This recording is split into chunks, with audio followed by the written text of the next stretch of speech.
Bum bum bum, literature gets a look. Legs talk about books.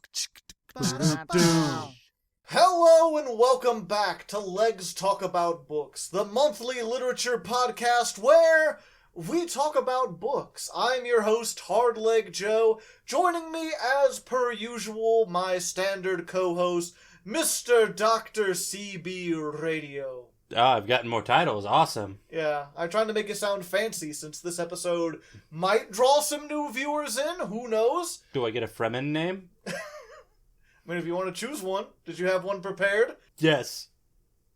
My Fremen name is Bob. Great. Great. Just a fantastic way to start this out.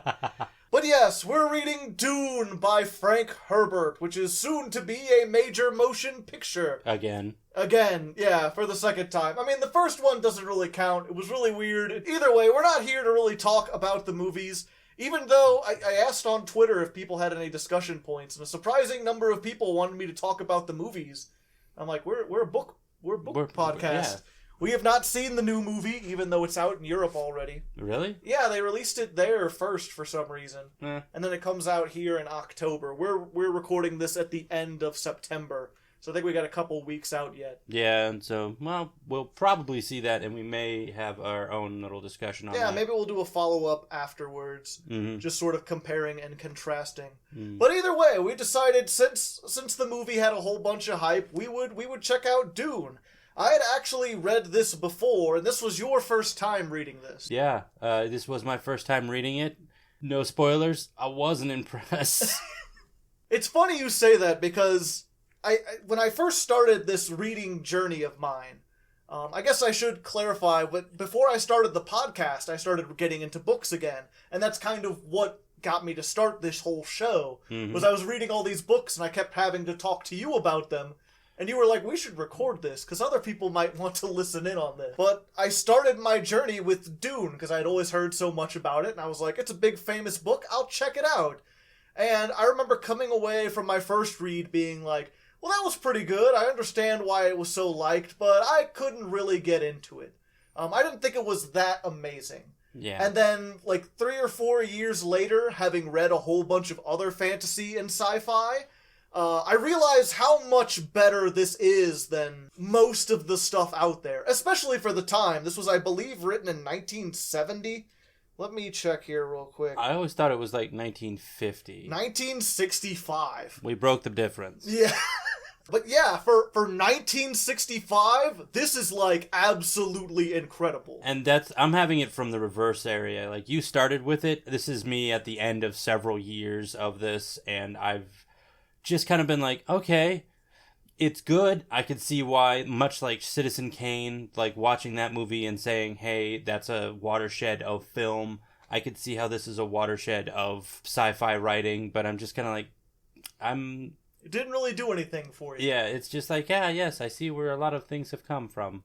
Yeah, it's really weird because I remember when we first started this show, you hadn't read a whole lot of books, and so you didn't have this sort of repertoire. Mm. And some of the earlier books you were like super impressed with, even though in hindsight you kind of recognize, they're a little generic, they're kind of standard fantasy stuff. A little bit popcorny, yeah. Yeah, Furies of Calderon specifically. It's like, elemental powers. We get to see that all the time. Mm-hmm. And I had kind of the opposite thing with Dune, where like the first time I read it, I was like, that was pretty good. And now that I've read everything, I am realizing it's better than I thought it was. I came away from this far more impressed, far more interested in checking out the other books in the series. I might actually go and read Dune Messiah. Apparently that's the second book in the series. There were some really interesting choices by the author for framing devices and just different ways of telling the story that I found interesting. And some of the characters really breathe through in the story. Oh, yeah. One of its strengths is its characters, but a lot of the other stuff, his set dressing and all these other things, felt very bland at the same time as expansive. It was a very strange thing. Yeah, it's kind of mismatched, at least from a modern perspective. And I guess that's the thing. Like, I still think it holds up if you're reading it from a modern perspective. It's not a bad book. It's not like, You know, sometimes you read Lovecraft or something and you're like, oh, this did not age well at all. Mm-hmm. This is very...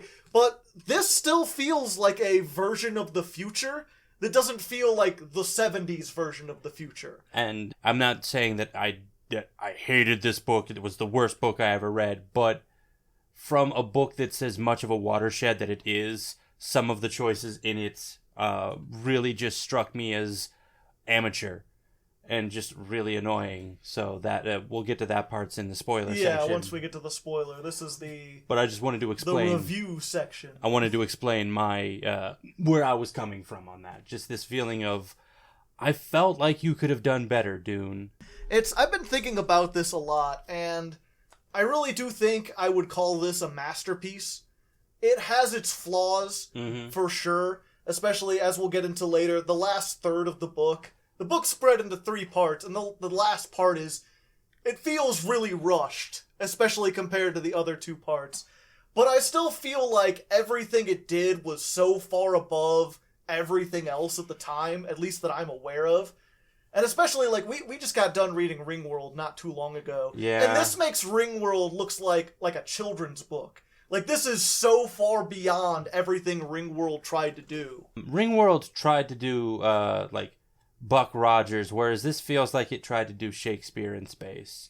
Yeah. It has a timeless quality to it. It does have a timeless quality, and I will not be able to deny this, even with as much griping as I say. It's kind of like the Lord of the Rings of sci-fi. Yeah. Maybe not to the extent that Tolkien's madness, and man, I love that man, but perhaps in the sense that it took the idea of sci-fi and it's like, oh, they're flying around in space, and they're like, no, hold it. How are they doing that? Yeah.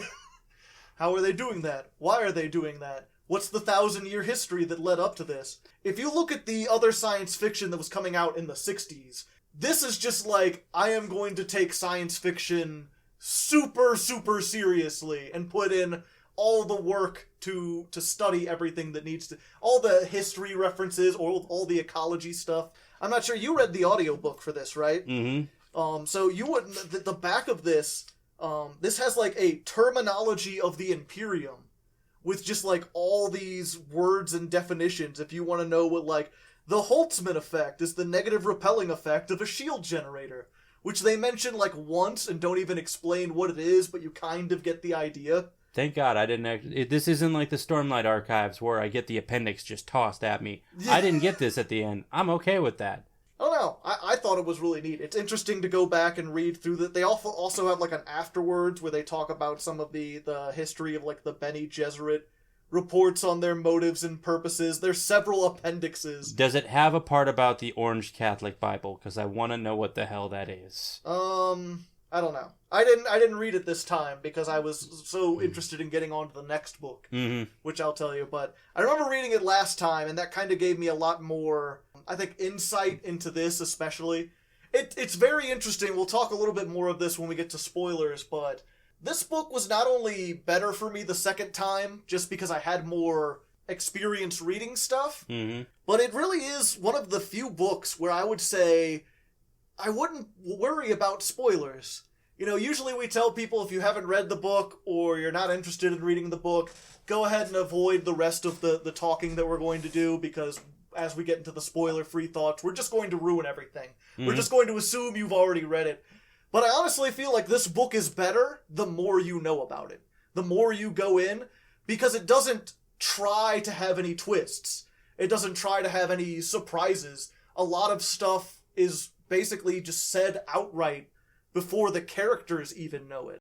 Each chapter is prefaced with an actual spoiler. Yeah, essentially, the entire book, every chapter is a character after the events of the book remarking on why this chapter was important to history. So you're pretty much just told outright, like, the main character is a special dude who will go on to do great things. We needed to be told about that in a book. He will not die in the story. There's again, the very, very minor spoiler, but I think it's like the second chapter. They tell you, like, oh, Dr. Yu is going to betray everyone. And they say that before you meet Dr. Yu in the story. Yeah. Or a Dr. Yui, is that how it's pronounced? Yui, yeah. Yui, okay. It's hard to tell when I'm reading it, but yeah, like they just explicitly tell you he's the big betrayer who betrayed Paul. And then you read about it. And so it has this very interesting, almost historical document feel to it that's so antithetical to modern storytelling, which some people might not like, but I absolutely loved. But I guess that'll get into spoiler territory. Was there anything else you wanted to say in your review section before we got into that? If you want a good book to start reading sci-fi in, I feel like Dune is a really good book to start in. Yeah.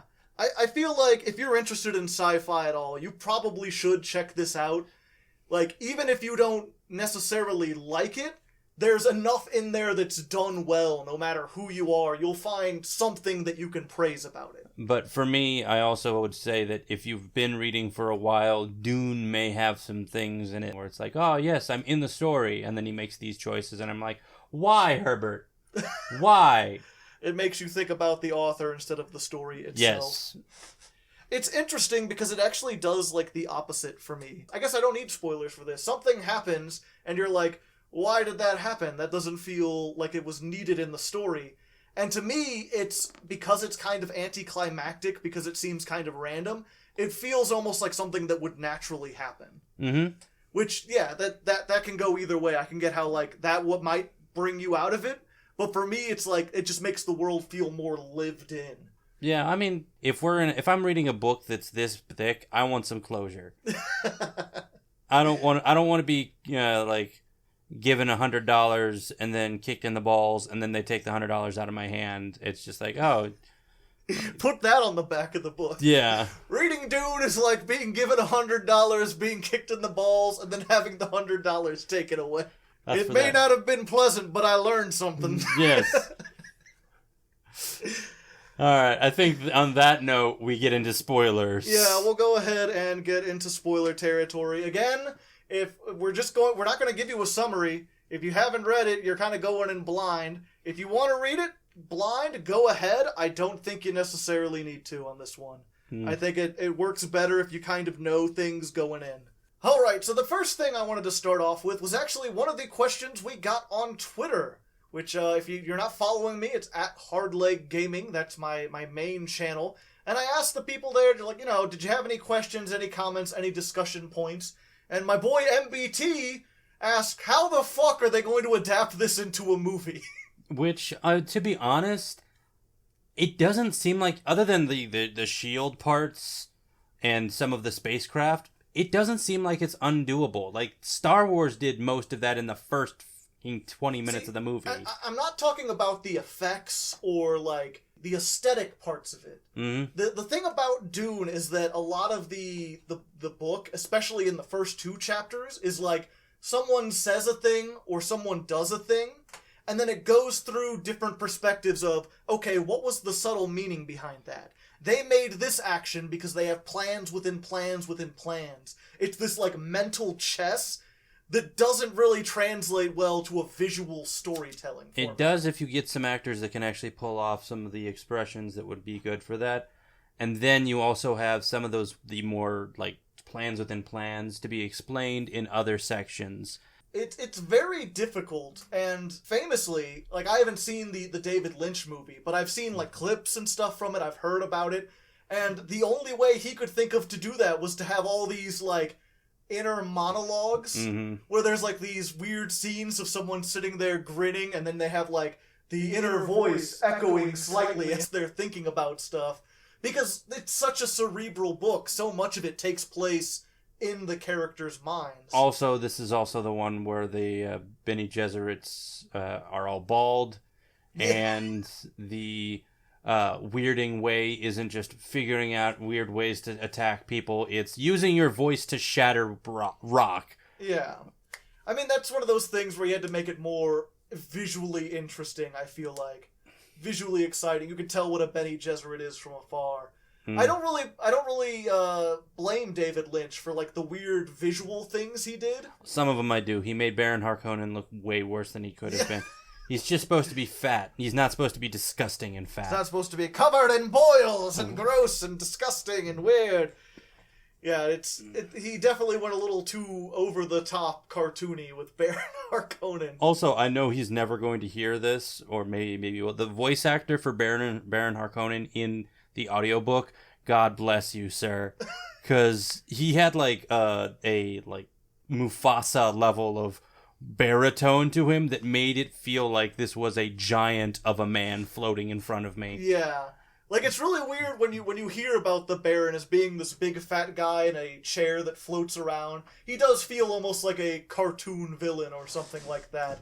But he's very competent. He is not like an absolute buffoon. Which is why they... we'll get to that later. But yeah, adaptation, I feel like it would just be...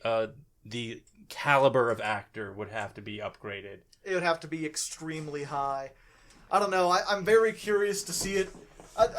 We could spend a while talking about this, but I feel like that's better served for if we actually watch the movie and coming back to it. But it does make a good point that just like so much of this book is cerebral. Not only the beginning where everyone's planning for the action that's going to come, but then even after that, especially when Paul gets into his like precognition, his ability to sort of like sense and see the future. It's one of those things that's described in the book in a very vivid, awesome way that I don't think you could necessarily, like, represent visually. I think that one you could do a bit of a flare. That one you can flare out. But yeah, like, again, like the inner monologue stuff, I definitely still think that would be better served by just a higher caliber of actor. But again, we would be getting off on track on there. But we did have another question. Yeah, this one actually comes from the Discord.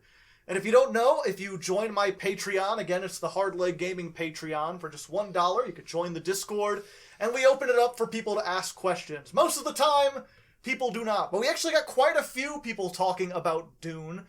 We got a couple questions, a lot of them kind of rolled into stuff we were already going to talk about. But one from Damn Wolf I thought was kind of interesting. He said, one of the main talking points about this book for me is that it's a sci-fi book that's set in the future, but doesn't feel like one. It very much feels more like a fantasy book with a focus on mythical figures and a feudal system and kind of magical powers. But it does make for an interesting statement because we've talked how this is a watershed science fiction book, but it's just as much a fantasy book. It does kind of fall into that same vein of like Star Wars feeling almost. It's a space opera. Yes, that's why I also like lean heavily into the idea of it being kind of Shakespearean.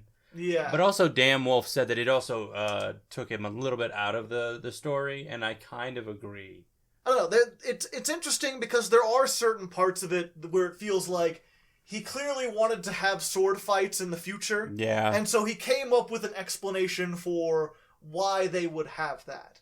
And so, like, yeah, it does feel a little contrived, but I actually really like the idea of the shields and how they work in relationship to guns and lasers and nuclear weapons and why it would need to come down to melee combat. I also really like how he nerfed that ability immediately by saying, shields draw worms. You don't want worms. Yeah. It does at times feel contrived, but I do like that feeling of just bringing people full circle with like, yes, we were in space, but we're feudal again. Yeah. Also, I do like that's one of the things where it does feel very natural almost. Like, that doesn't seem like he wanted to have lords and ladies and stuff. It feels almost like, a logical extension of if we're out in space and people are controlling these huge tracts of land or whatever, you kind of need a more authoritarian government system to control millions and billions of people like that. Yeah. Or at least one might develop. They have this sort of like tri-system of the emperor and then the houses and then the corporation. And the guilds. Yeah, and the Spacers Guild. Yeah, it's this very strange idea of like, welcome to a place. You've just gotten off of a ship. Now get in your castle.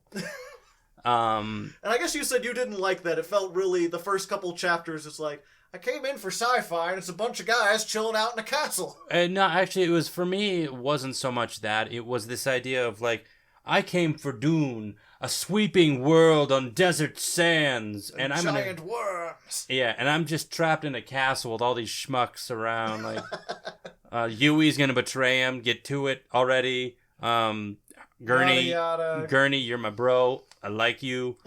And then Hawat doesn't trust Jessica, and Jessica's trying to prove herself, and all these. And Duke Leto is just so tragic. He's trying so hard, and he's getting so far, but in the end, you cannot save him. It doesn't. Yeah, you cannot save him. You cannot For the father, nothing. Yes. The first part is this very bottle episode feeling for me. It's welcome to the world of Arrakis. Never mind, we're just going to be in this building for the next 3 or 4 chapters. You have to learn about Arrakis from inside the building, because it's a scary desert out there. Yeah. Although you do also get to see, like, you know, inside a spaceship, and you get to see the Baron Harkonnen doing his stuff. I'd never been in a book that had a tutorial section before. Until now. But yes, this is basically like, welcome to Arrakis. Oh, you can't leave yet. You haven't completed the tutorial. Can't go out in the desert and become the Fremen king yet. You got to do other stuff first. Yeah. You're not ready to be the Muad'Dib. Not until you eat your dessert. Yeah. But yeah, no, that it is, and I hated that part when reading it because it felt very slow. Because I see all these sweeping things from movies, and like the book has a freaking desert on the front, and it's just like, and I was like, get me there. And then we get to there in the second part, and I like it. Yeah. You liked the second part where you're actually on Dune. That was your favorite part. And then they add water to Dune so they can jump a shark in the third part. They jumped a worm because there are no sharks. Yeah. Because there's no water except for underground, but that's a whole other thing. Yeah. I kind of get you there. I remember my first reading thinking that the first part was kind of slow, but at the same time, it's still really investing despite the fact, like, as you said, the characters are just so enthralling. Even though you know, like, Yue is going to betray everyone, you're still kind of invested in his story and why he's doing what he's doing. Yeah, when you hear his, like, reasoning for the 3 times you get his perspective, specifically at last, like, the first 2 times you're like, oh, what's happening with his wife? Is everything okay? And then when you get to his actual perspective on the betrayal, you're like, oh, this man wants to kill. Yeah. This man hates. Okay. He has a fury of 1,000 sons. Mm-hmm. And on Dune, that's like 1 billion sons. Yeah. Because each son is even worse than the last. And then there's also some intrigue parts, like being in the nursery with all of the plant life. Oh, yeah. And finding that, like, a letter just being like, oh, something from all the hidden stuff from the Bene Gesserits and everything. And Baron Harkonnen just being like, hey, I heard you like sleeping. I heard you like blow darts. Oh, you don't like blow darts? Oh. There's a lot of political intrigue and stuff. And it's, again, it does feel kind of slow, but that's, I think, rereading it, the first part was actually my favorite. Mm-hmm. Just because the first time going through, it hits you with so much stuff that it's hard to really keep track of everything. You gotta kind of focus on the characters because they're the things you know. And the stuff they're talking about, half of it kind of glances off of you. It's kind of like in Wheel of Time where you're like around 30 Aes Sedai and it's just like, I can't remember all their names. Some of them are just going by the wayside. You're red, you're green, you're green, you're red. Okay, we're fine. We'll just kind of figure it. It's the same thing here. But once you have that foundation, once you kind of know all the characters really well, that's when you can absorb all the little world-building details. And that's what really sucked me in. Because I felt like I got a greater understanding of the past 1,000 years that led up to why we have a feudal system with an emperor, why we have the shields and the way things are, why Arrakis is positioned. And there's some subtle stuff. The guild stuff at the end feels like it comes out of nowhere, but there is some hints laid throughout. Oh, there are, but yeah, we'll get to that in a bit. But it's remarkable that they've made so many great characters and then fell flat on their face for the main one. Paul Atreides sucks. Yeah, so this is one of the really interesting things, because in none of my readings did I really ever feel empathetic towards Paul? Mm-hmm. Because to me, the entire story comes across as feeling almost like a historical document. Like, reading this to me almost feels like reading a biography of, like, Otto von Bismarck, where it's something so far removed from me that I can get invested in, like, oh, he's doing this adventurous thing, he's trying stuff, but I don't feel a connection to the characters. They're just sort of like, what they did is what they did, and... Which is ironic because they put you in the headspace of literally all of these characters, and all of the characters, except for Paul, you can understand and empathize with. Hell, Jessica, you can feel like this longing of wanting to be with her Duke, but knowing that she cannot be with him. And you have Gurney, who's just this seething hatred towards all Harkonnens, but he's also an honorable man. And Duke Leto, the tragic man that he is. And then you get to Paul, and he's like, he's a limp noodle that was given all the powers in the damn world. He's just this stupid kid. I don't know. I never really felt like I always thought it was really interesting because he has the ultimate collection of basically like every chosen one destiny put together. I think I explained this to you a little bit, yes. Where it's like, you know, when you look at heroic characters in stories, there's usually like one of three reasons why they're heroic. Either they're of like noble blood, like blood of the gods, blood of the kings. This is my birthright to do what I should do. They're raised in a certain way, like Superman or whatever. Ma and Pa Kent taught me to be good, so I'm going to be good. Or maybe like Harry Potter, where you go to wizard school and you learn to be a good person. Or it's because of the situation. Like, Frodo is just a normal guy, but the situation demands him to be heroic, so he does it. Name me one thing that Paul does that would be constituted as heroic. I shouldn't say heroic. I should say protagonist. There you go.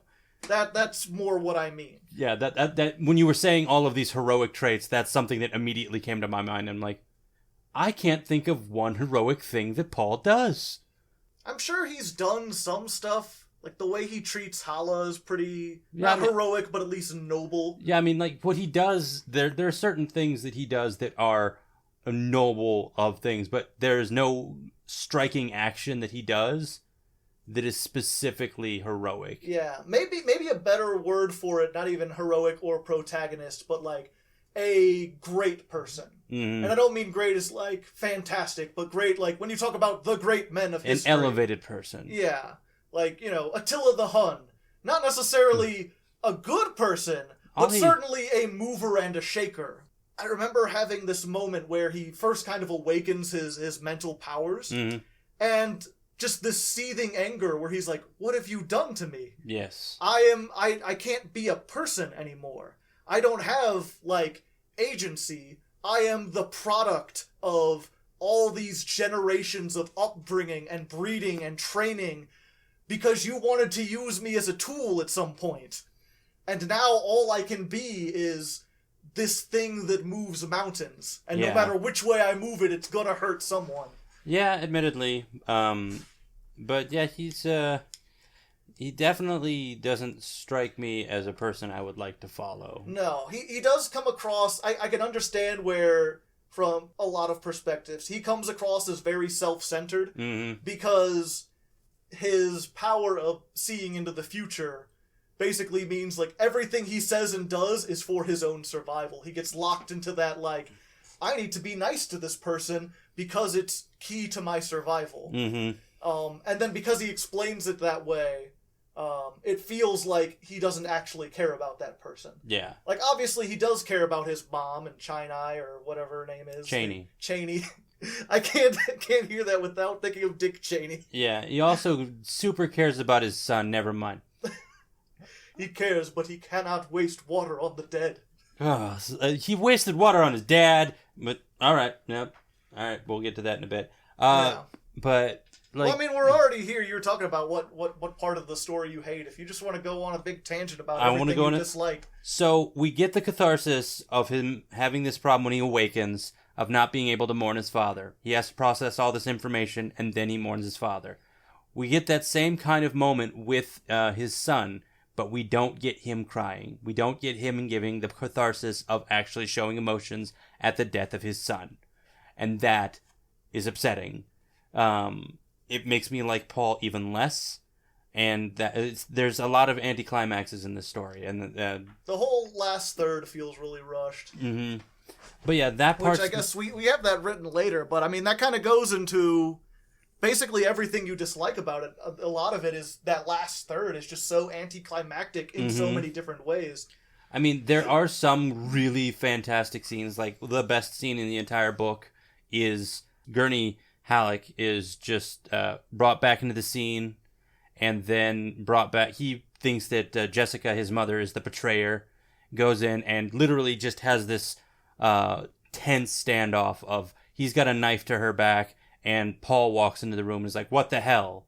Yeah. And actually talks him down from it, and he actually starts grieving for his mom, which is a really good moment there. And his mom says, because she has these voice powers that she's being restricted, is actually given words, and she decides not to use them against Gurney, and just let me go see my son. Yeah. And there's that really good scene. That is a fantastic scene. And then from that point on, they stumble on their ass. Yeah. The main villain of the book, Baron Vladimir Harkonnen, which is a dope name and a dope and an interesting character, is killed off by a 3-year-old. 2-year-old. Doesn't matter. He gets killed by a baby. He gets killed by a baby that we don't get enough about that character. That character is infinitely interesting, and I want to hear more about her life. Yeah. But she kills off the main bad guy, and in the most she just stabs him with a poison needle and then runs away, and he's like, "What?" And then he dies. Yeah, with a really good scene that is shown in the David Lynch movie of him just literally dead, floating in his suspensors, which is cool. It's a cool image and everything. But it's also very, this character that was introduced 2/3 through the book, or 1/3 through the book, is then made to be the villain. Is made to be the ultimate fight in Thade-Ralpha. Yeah. I thought they were setting up Thade for, future stuff. They've killed off the Baron, so now his younger, more athletic, more scheming, aggressive nephew is going to be leading the fight. And so it's going to be this, the Iraqans on Dune versus the Harkonnens. And no, there's just a knife fight in the last 10 pages of the book. And also, you said Baron Harkonnen is a fantastic schemer. He's a really good schemer, and he's just undone by a simple maneuver. Yeah. She backs into his chest, says, "Oh, I have her," and then gone. Yeah. I mean, to be fair, he didn't expect a 2-year-old to try to stab him. Yeah, no one expects the 2-year-old. That's why I always train my children to kill. No one expects the Fremen children. Mm. That's the thing, is that last half is so many highs and lows. The low of all that, but then the high of we sent the Sardaukar, the Empire's elite forces, the elite of the elite. Literally, them alone keep the other houses at bay. And they sent them to attack Paul's mother and son in this area that's just nothing but the old women and children, essentially. And they're like, oh yeah, the Fremen children fought off the Sardaukar. Yeah. You had heavy losses. We captured you. She's like, I'm 2, and I allowed myself to be captured because I wanted to meet you. Mm-hmm. Yeah. And yeah, there's a very brief moment during that whole attack where they're attacking the spaceport. Mm-hmm. And I just love that whenever the villains are like, no, it's fine, the shields are up. I'm like, no, the shields are down. No, we'll just get to the spaceship. The spaceships have already been blown up. And then, the wall just implodes, and for a brief moment they look out, and they can just see Fremen riding sandworms, over the dunes towards them. And we severely underestimated these men. Yeah, I do love some of those things. Also, a really interesting character in Baron Harkonnen's older nephew is this big tank of a guy. And he's going to be played by Dave Bautista and looks really intimidating. He's killed off screen. He's just dead. They don't... Oh, I didn't even know if they mentioned him. The other guy who took over for the Baron when he went back to Getty Prime or whatever their world was called. To Sex Prime. Yeah. To the pleasure pits, yes. To the pleasure pits. There's a Coliseum too. Don't forget about the violence. Oh, of pleasure and violence. Oh, you're getting me. Oh, no. Yeah, he's hedonism bought as a person. Yeah. He literally is. But no, he's just killed off screen, and he would have been interesting because he was the only person that was like, you should really be worried about the Fremen. Uncle, I don't think you should be being so... No, okay. And also, Gurney Halleck had beef with him. They could have had a moment. Yeah. And again, that's one of those things where it's on the one hand, I understand that from a literary perspective, yeah, they just, like, undercut all these climaxes and everything. But at the same time, like, you know, you look at history, not every battle is won with, like, the king facing off against the king. Oftentimes people get killed in battle randomly. I would have preferred, though, I'm not saying, like, that Paul had to face off against Baron Harkonnen. I just wanted Baron Harkonnen to be killed in a much better ploy. Yeah. Like, to him be caught in a trap within, or like a plot within a plot, and maybe him being like, oh, how very interesting, and then die that way. I guess that's the thing, because, again, it is a space opera, and for a space opera, there's not really a whole lot of dramatic irony to him being killed by Paul's sister that he's never met before and doesn't even know. Yeah. Doesn't even know exists, because at this point, he thinks Paul's been dead for, like, 5 years now. 3, but yes. Yeah. And he's just like, what? Paul's still alive? Like, yes, and I'm his sister. And also, boink. Yeah. And also, you dead. Thanks for coming. It's also, been fun. you killed his son. I did? I guess my generals did. And even the readers are like, oh yeah, he has this. Oh. Oh, yeah. Oh. I think we said this before. Paul's son died as he lived. Off screen. Yeah. You never get to see him once. Just out of frame. He's just there. The only person who mourns him, too, is Chaney. Yeah. Everybody else is just like, oh, he had a son, and then he died. His name was Leto. Ironic, I think. It's not a good name to have if you live on Arrakis. What can I say? Yeah, And yeah, that's not the only problem with the third part, too. Because I did have written here, like, again, for every good part it has, there's something that brings it down. Paul eventually being the Kwisatz Haderach and them explaining what it is, like, absolutely epic. Mm-hmm. An awesome idea. Kind of the pinnacle of scientific thinking as far as I'm concerned. How they explain it, absolutely dreadful. Because for whatever reason, after spending 2 books talking about how everything has this, like, scientific explanation, it's biology, it's breeding, it's using mental tricks to sort of work things together, you get to this part where they get to, like, the water of life, and this very mystical, like, oh, I can change the chemicals within my body, and the spice allows me to see the future.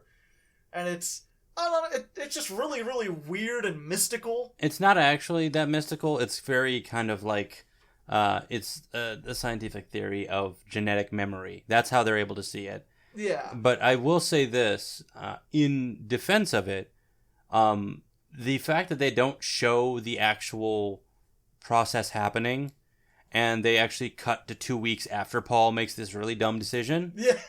To 227 hours this, and he's like, I'm going to try this incredibly deadly thing alone in my room, and no one will have a problem. Like, I'll figure it out one way or another. Thank God his mother found him, as he wouldn't have been, like, burned alive after being drained of all of his liquid. That's what happens when you die on Arrakis. They just take all your liquid. Yeah, like... It's very important. But I do like the fact that they cut into that, and Shaney just gets a phone call from... Essentially, a phone call from... Jessica. Jessica's just like, Can you help with this? And Shaney just figures it out in, like, a minute. Yeah, which is dumb, but still... Yeah. And then again, I don't know.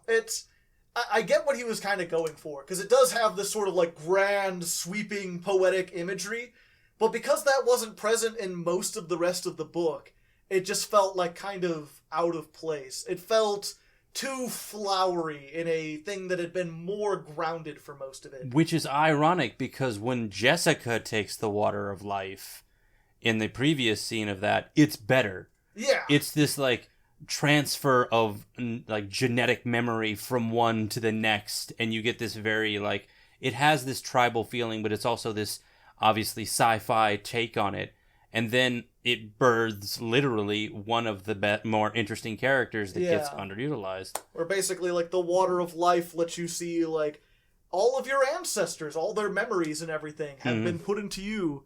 But Jessica did it while she was pregnant. So her unborn baby got all those memories too. I actually saw it as more of, like, it's a backup system. Like, the first Bene Gesserit that did it literally, like, died and then transferred her entire memories into that. So basically, Bene Gesserits are hard drives that people just keep rebooting. Like, Are you ready to format? The water of life is formatting this disc for this processing. Yeah, I mean, there's several different ways to take it, but that's because again they don't really explain it all that well. Once it gets to that to me that almost feels like the start of the mystical troubles. Because even though when Jessica does the water of life, it's done better.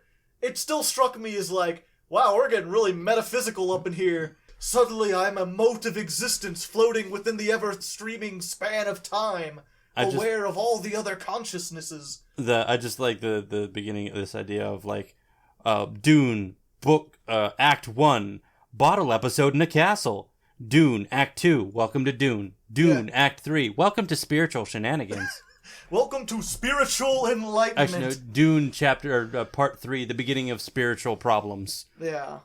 To be fair, let me look at the actual, Page count between each? No, not the page count, but the first part is called Dune because you're learning about Dune. The second part is Muad'Dib because you're learning how to be an Arakan. And then part 3 is The Prophet because you're learning how spiritually all this stuff works. So I think it's kind of what he was going for. Why are you laughing now? It's that old joke. Step 1, Dune. Step 2, Muad'Dib. Step 3, Prophet? Wrong kind of prophet, but yes. But yeah, it just, I don't know, I'd have to look into the development of the book. I feel like I've read somewhere before, and I can't remember where, that the ending was rushed, that he, spent 6 years on the first 2 parts, and then I believe this was, serialized in a magazine before it was made a book. So I think by the end, they're like, we need to publish this. You need to get this done in the next year. So it was a little faster or something like that. I could be completely wrong. Maybe that was what he was going for, but it just kind of sticks out, both because of the weird metaphysical stuff of it, but also all the other stuff we talked about. The undercutting of all the dramatic tension and the exposition. Can't forget about that. After hinting at the guild for a long time, there's a part where Paul just strolls up and is like, you, the guild, let me explain your backstory to everyone so I can explain why my ploy is going to ruin your ploy. And we're like, the guild had ploys? Yeah. This is the first we're learning. Unlike the Baron Harkonnen, we never got the inner monologue of a guild person. We barely got to see any of them. But ironically, on the inverse of that, in the sense of Princess Erelon has all of these, every chapter begins with her, and then she gets royally shafted at the end, and you get why she's writing this book, because Paul's dick of a mother was just like, oh, you can never love him, you'll have Chani loves him, but it's alright, she wants to be a writer, maybe she'll find solace in that. And I'm like, Jessica, you a bitch. I'm not sure if you noticed either, all the stuff at the beginning from the princess, it's not all from one book. It's from, they keep giving different titles. Oh, yeah. She's written, 50 fucking books about the Muad'Dib because she has nothing else to do with her time. She can't do anything else with him. She just writes books about him. Yeah. To be fair, I don't know, maybe it'd be interesting to see in the future episodes if we get perspective from her. But every time they see him, she's just, her father's like, you can't just marry him. You'd be nothing but a trophy wife. She's like, I'm the daughter of the Empress. I was kind of prepared for that. Yeah. I have a feeling she's like, whatever, nerd. I'm not even into you. Yeah. I wanted to write books. You're just giving me an excuse to write interesting ones. But that was legitimately my least favorite catharsis of the entire book. It's like, yeah, I did like that little joke about maybe she'll find solace in writing. My least favorite part was about this was that Jessica has this revelation in that really good scene that I was talking about involving Gurney, and she's just like, marry her because you love her. And then Paul's like, bitch, no, I ain't doing that. I can't do that. I can see the future. You can't. I can see the future. I gotta marry the Emperor's daughter. It's the only way to make sure that the entire universe doesn't get destroyed. And a bunch of it's still gonna get destroyed. There's this cycle where people apparently the universe is stagnant, and the only way to shake things up a little bit is to have a giant, massive crusade across the entire universe. Yeah, that's entirely true.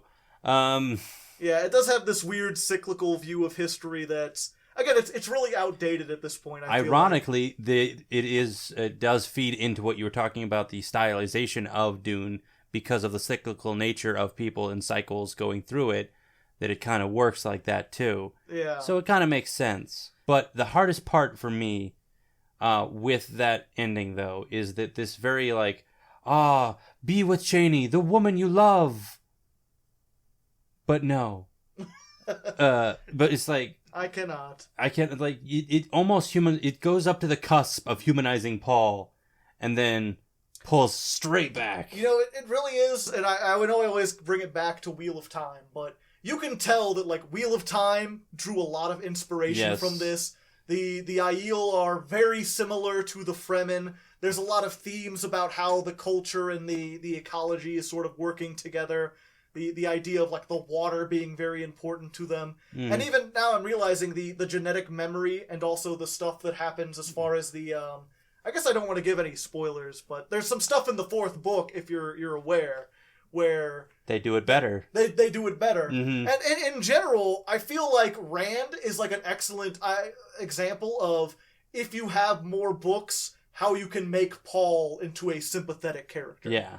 Because Rand, especially in some of the later books, is a lot more like Paul. He is a very hard ass. He is very much like, I need to be steel. I cannot afford to have emotions. But that's also, like, over several books. This is basically the same book with, like, the time skip, I'm saying. Like, yeah, and that's another thing about the third part, right, that makes it stand out. Because the first part goes directly into the second part. I think there's like a day between them. Mm-hmm. And then between part 2 and 3, there's like a 3-year time skip. And it's just like, yeah, Paul he became like the prophet. Everyone worships him now. He's like a big deal. And now he has gum powers that he didn't have before. Which is fine on Dune because there's no water anyway. So he not can't even a drown. downside. Yeah. It's all good. But yeah, enough about the last third of the book. Enough about the complaining. It's not really complaining. It's more criticism. Yeah, I mean, maybe it's complaining on your end. It's constructive criticism on my part. I still really liked the book. But there is one interesting thing I want to talk about. Something I really liked about this book that also kind of goes into a previous review we did on the Stormlight Archive. Mm-hmm. I said in that video that it felt really modern. It felt kind of like this J.J. Abrams mystery box style, where in order to get people to pay attention, you had to have all these little clues and hints. Mm-hmm. You had to be very mysterious about, like, you know, explaining your background, because I really feel like it was written with the intent of having people online try to figure out everything. It's kind of that old meme of an old man with like a dollar on a fishing hook, and but instead of the dollar, it's like answers about Stormlight Archives. Yeah. It's just like I don't think I want to make it seem that bad, because and this I don't think got across in my Stormlight Archive review. I don't think that's a bad way of storytelling. It's just a different style of it, and it's not one that I necessarily enjoy. And Dune is the perfect example of the opposite of that. As I was saying earlier, antithesis. Antithesis. It has no mystery whatsoever. It tells you outright who's going to betray you and how before it ever happens. You're kind of let known early in the story that Paul is Muad'Dib, who is going to rule the universe, who is going to be this big important dude. And even though there's still excitement in seeing his fight scenes and stuff, mm-hmm. you know he's not going to die. And I think that's actually, I don't want to say better, because it's obviously up to personal taste. But for me, at least, it's one of those things where, yeah, this is a fantasy story. Of course the main character is not going to die. Mm-hmm. That you already know that, even if the story doesn't tell you outright. Might as well tell you outright, and just focus on making the story interesting instead of making it mysterious. And I'm feeling like the third Little Bear and Goldilocks story, where it's like, this is too hot. The other one's too cold. And then I get to Wheel of Time, and I'm like, this is just right. This is just perfect. Mm-hmm. I don't know. I find myself leaning a lot more towards the Dune angle, where it's like, especially in my own... I have a bunch of stories that I have on, like, the back burner. Yeah. And I'm going back where, like, The Legend of Lefty, I've talked about this on the show before. I set that up with a big twist in mind, you know. The entire narrative is framed in such a way that you don't know who the narrator is, because I wanted to have this thing at the end where it's like, aha, but the narrator was this, and it changes how you look at the story. Yeah. And after reading this, I'm like, I don't think it's worth it to jump through all the hoops. You can do it this way and it would be even better. Yeah, I think it would be better to just know from the start, this is the character you're hearing from the perspective, and he can give you more information, and then you feel like you know where you're at. And I just realized that this may have also inspired Rothfuss for The Name of the Wind, in his perspective of that, in the sense that the Name of the Wind is all from a first-person perspective. He's narrating stuff that happened to him in the past. Mm-hmm. There's a lot of things. I was going to say before, it sounds really pretentious, but Dune feels like the Citizen Kane of science fiction. Yep. Not just because of how important it is, but in the framing of it.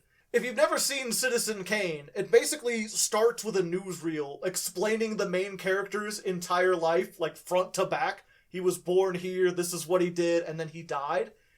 And then the rest of the story is just spent talking to his friends and family, and learning that the bullet point version of that story is far more complex and nuanced and emotional than a newsreel would have you believe. Mm-hmm. And I think that style really works. It's sort of the same thing. Like, you know Paul is Muad'Dib. You know that he's going to rule the universe. But that doesn't make learning how he does it any less impactful. It emphasizes the journey as much as the means to the end. Yeah. It focuses less on the plot and more on the characters. Which is great because at the end of the day, it's like, you know, I'll remember a twist. You talk about fucking The Sixth Sense or whatever, like, yeah, everyone remembers that twist. Mm-hmm. But that you don't really remember, like, what was Bruce Willis's character. I just know him as Bruce Willis. Like, it had a really good plot, but it didn't have good characters or anything else to go along with it. I could tell you some things about that character, but that's beside the point. Do you know his name, though? Bruce Willis. Bruce Willis only plays Bruce Willis. Haven't you seen Die Hard? I don't know. I come at this too often from, like, a writer's perspective. Mm-hmm. And this, rereading this really has made me reconsider a lot of the stuff I know about writing and how you hook people in how mystery and tension works. I really think that modern storytelling has gotten too much emphasis on that, and we could stand to pull it back a whole lot. So it definitely falls on your scale as being very important because it has pushed you a little bit. It has caused an emotional reaction. Yeah, possibly. You. At least a little bit. It's not really an emotional reaction, just I did learn something about writing. A change reaction. Yeah.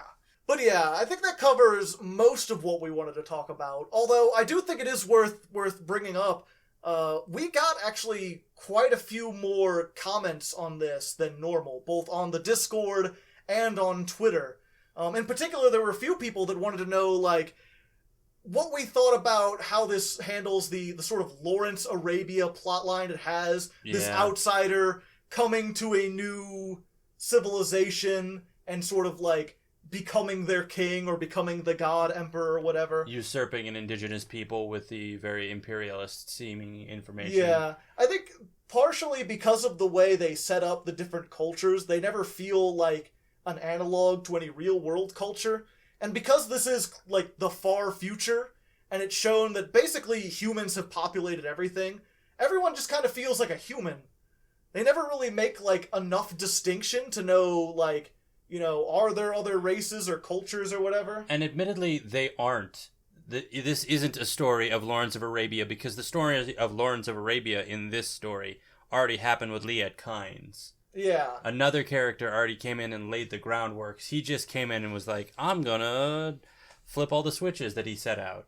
Yeah, well, and it also kind of like, it's undercut the idea that he's like some sort of like white savior coming in to change everything up is undercut by the fact that like all the prophecies were seeded there beforehand. It's not that he's this super special guy. It's that all the circumstances for hundreds of years were arranged to allow him to be the special guy. So we didn't really have a whole lot to say about that, but I do think it's worth talking about. I think there's something there. We just didn't really think about it or research it on the way here. We didn't get to read the book with that in mind and think about it. It just brings up this greater point about Dune that I had heard about it. I think it might actually be in the afterwards of the foreword of this, but you can read Dune so many different ways because there's so many different subtexts put into there. Like, if you want to look at it purely in terms, like, ecologically, like, how does the environment shape people and people shape the environment? There's a whole, like, I could spend an hour talking about all the different stuff they've done there with the world building and everything. If you wanted to look at this from, like, a political perspective, from a historical perspective, if you wanted to just study the characters, if you wanted to do what I did and study it from a writing perspective, there's enough there that, like, I could see us doing another episode about Dune and having entirely new stuff to talk about. It is very well layered. Yeah. Not all of those layers are great, but it is very well layered. There's definitely a lot to talk about. So, you know, at the beginning I said, like, maybe you should read it. But I really do think people probably should, if nothing else, just because even with everything we've covered, there's so many more conversations to be had about Dune. If you want to be a writer, I think this is a book that you should read before you attempt something. Yeah. Yeah. Before you launch into it. Just to get an idea. So, yeah, I think that about wraps it up. Did you have any other final words, Mr. CB? Paul Atreides is a dumbass. Fair enough. But regardless, thank you for listening. I hope you enjoyed. Again, if you're watching this on YouTube, remember to like and subscribe. If you're listening to this elsewhere, check out the YouTube, Hardleg Literature. We need a lot more subscribers. The channel is not doing very well, unfortunately. You can also join the Patreon. Follow me on Twitter, like I mentioned before. Those are both Hardleg Gaming. A quick Google search can find it out. And as for next month, Brandon will be taking his leave. You're going to be taking a break because it's October, and that means spooky month. I don't like the scary stuff. He doesn't like the scary stuff, so I'm going to be bringing on MBT again, hopefully, if he has the time. He agreed to it, but that was like 2 months ago, so I'll have to talk to him again. And we're going to be trying to find another set of, like, another author's short stories. Previously, we did H.P. Lovecraft, and then Stephen King. So I'm trying to think of other famous authors. Poe, maybe. I don't think I want to go that old. Poe I always thought was a little too slow. Rice. Anne Rice, maybe, about vampires. Mm-hmm. I was thinking about, like, maybe Harlan Ellison. Maybe. Or, I forget his name, but I know he made Hellraiser. And he wrote a whole bunch of other stuff. Pinhead? Pinhead is in Hellraiser, but he's not the guy from Hellraiser. He's the author, right? Yeah, we might do those. We might also I have a collection of short stories that are, like, set in the Lovecraft mythos, but aren't by him. Nice. It's like the people who picked it up after Lovecraft died. The Yellow King and all that Yeah. stuff. So that might be really interesting to look up. So we're not sure. I'll put it in a pinned comment once we figure it out. And I'll tell you on Twitter and on Discord. So, again, be sure to join those. Otherwise, until next time, may you find water and shade. Thanks for reading.